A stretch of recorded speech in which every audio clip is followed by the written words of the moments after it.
Hello hi అందరికీ నమస్తే. ఈరోజు ముచ్చట ఏంటంటే మన ఫిష్ వెంకట్ గారు చనిపోతే ఇండస్ట్రీ వాళ్ళు ఎవరు రాలేదని అందరూ అంటున్నారు.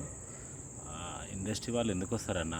ఇండస్ట్రీ వాళ్ళు సక్సెస్ లేకపోతేనే కనీసం పలకరియడానికి కూడా రారు, అలాంటి చనిపోతే వస్తారా? ఎంత దరిద్రులు ఉన్నారంటే మన ఇండస్ట్రీలో చండాలమైన మనుషులు ఉన్నారనమాట. చాలా చాలా చండాలమైన మనుషులు. ఇంత దరిద్రంగా ఎవరు ఉండరు నాకు తెలిసి. ఆయన నటించిన జూనియర్ ఎన్టీఆర్తో ఆది సినిమా నటించాడు.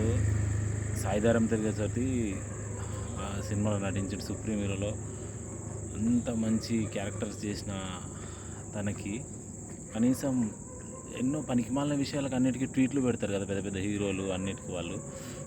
అట్లాంటి వాళ్ళకి పెట్టడానికి ఈయన చనిపోతే కూడా కనీసం ట్వీట్ కూడా చేయడానికి రాలేదు.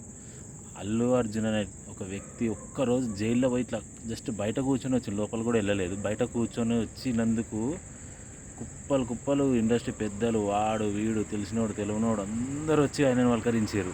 ఆయన ఏమైనా ఆయన కొట్టిర్రా చేసిర్రా ఆయనని, అయినా కూడా ఆయన పలకరించారు. అట్లాంటిది ఒక వ్యక్తి చనిపోతే రావడానికి ఎందుకు బద్ధకం అంటే, ఆయన చిన్న క్యారెక్టర్ ఆర్టిస్ట్. ఆయన మనతోటి చిన్న క్యారెక్టర్ ఆర్టిస్టు. ఆయన లెవెల్ మళ్ళీ వేరే, మన లెవెల్ వేరే అన్నట్టు చూస్తారు.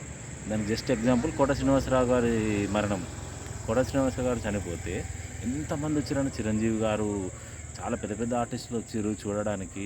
అలాంటిది మన ఫిష్ వెంకట్ గారు చనిపోతే రావడానికి ఇబ్బంది ఏంది అంటే, చిన్న ఆర్టిస్ట్ అని వాళ్ళు డిసైడ్ అయిపోయారు. మనం పోయినా కూడా అంత పోవాల్సిన అవసరం లేదని, ఫస్ట్ థింగ్ పోవాల్సిన అవసరం లేదు. అంత అవసరం అయితే ఏదో ఒక ఫోన్లో మాట్లాడదాం చేద్దాం అన్నట్టు ఉంటారు. ఇదొక విషయం. అయితే ఇంకా కొంతమంది ఎట్లుంటారంటే, వాళ్ళు రావాలనుకున్నా కూడా వాళ్ళ షూటింగ్ స్కెడ్యూల్ బిజీ వల్ల రాలేకపోతారు. అది కూడా కొంతమందికి కరెక్ట్ రీజన్ ఉంటుంది అది.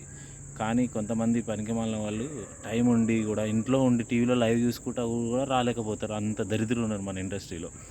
నిజంగా జెన్యున్గా కొంతమందికి అయితే షూటింగ్ అప్పటికప్పుడు క్యాన్సిల్ చేసుకొని రాలేరు, ఎందుకంటే ప్రొడ్యూసర్స్కి నష్టం వస్తుందని చెప్పేసి చాలామంది ఆలోచిస్తారు చాలా మంచిగా. ఎంతైనా కానీ ఇండస్ట్రీ అంటే ఎంతే ఉంటుంది. ఉన్నన్ని రోజులు అంతే, సక్సెస్ ఉన్న రోజులు, వాళ్ళతో కలిసి తిరిగిన రోజులు మాత్రమే. ఒక్కసారి వాళ్ళ నుంచి బయటకు వచ్చినామంటే అంతే సంగతులు. ఇంకా ఎంతైనా కానీ ఫిష్ వెంకట్ అన్న, నువ్వు చేసిన క్యారెక్టర్లు ఎప్పటికీ నిలిచిపోతాయి. నీకు దేవుడు శివయ్య మీ ఆత్మకు శాంతి చేకూర్చాలని కోరుతున్నామన్నా.